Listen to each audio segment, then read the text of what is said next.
What's up mga guys? Day 5 na ng daily vlog natin ngayon. Maaga akong umalis kanina guys dahil pumunta ako sa Divisoria. May umorder kasing tela. Kaya ngayon guys, pauwi pa lang ako ng bahay. Yan nga guys, naglalakad-lakad ako papuntang village namin. Yan nga guys, naglalakad-lakad ako. Nakasalubong ko dyan si ate guys. Andyan pala ako sa may gate ng village namin guys. Naglalakad-lakad ako papasok guys, papunta doon sa bahay. Ngayon guys, tamang lakad lang ako dyan. Baka mamaya may makasalubong tayong kilala natin guys. Kasi sa village namin guys, marami rin ako kilala.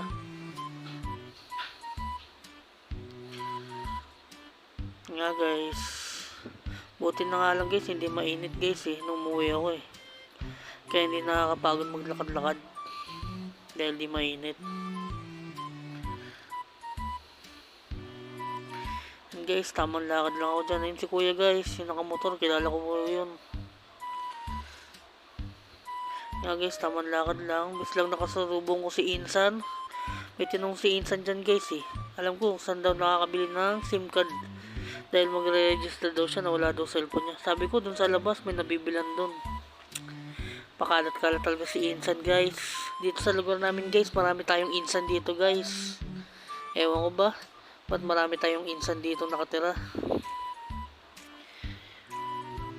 Ano nga guys, tamang lakad lang. Medyo malayo pa tayo sa bahay guys. Kaya naglalakad-lakad lang ako dyan. Ano nga guys, nakakita akong mga pusa guys Mukha naman siya mabait guys. Ano nga guys mukhang may pupuntahan yung pusa guys. Naka-tiger siya, stand. Guys, dahan-dahan siya naglalakad guys Sa tingin nyo guys, anong nakita niya? Ayun guys sa damuhan may nakita siya. Ayun guys titig na titig talaga siya guys. Ano kaya nakita niya doon guys? Ayun tingin na tingin talaga siya Ayun nga isang pusa guys, tinitignan siya kung anong nakikita niya doon. Kaya nakaganyan din yung isang pusa guys. Dito talaga sa village namin guys, maraming pusang ligaw dito guys. Mga pusang gala. And guys ano na, nahanap na yata niya. And nga guys, tamang lakad ulit tayo guys. And nga guys, malapit na tayo sa bahay guys. Lakad-lakad lang tayo guys, paunti-unti. Makakadating din tayo sa bahay natin. And nga guys. And guys, yung tindahan ng tita ko. Dadaanan natin guys yung tindahan nila. And guys, dyan ako bumibiling Milo sa Greatest Way Dyan sa tindahan na yan, dyan ako bumibili. Yan si Kuya Rider, nakatingin siya sa akin. Yan nga guys, yan yung binibili natin ulam guys Puntahan natin guys, tingnan natin kung anong mga ulam nila doon.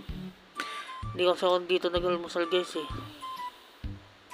guys, malapit na tayo sa bilan ng ulam. Ayun guys, yung aso, yung mabait. Ayun guys, may adobo. May pritong hotdog, isda.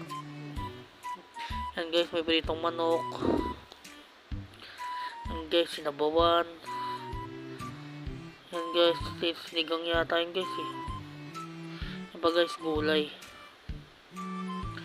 Ayun guys Ayun guys, sinignan ko dun sa kabila kung may benta. May nagbebenta nga guys. Bye bye.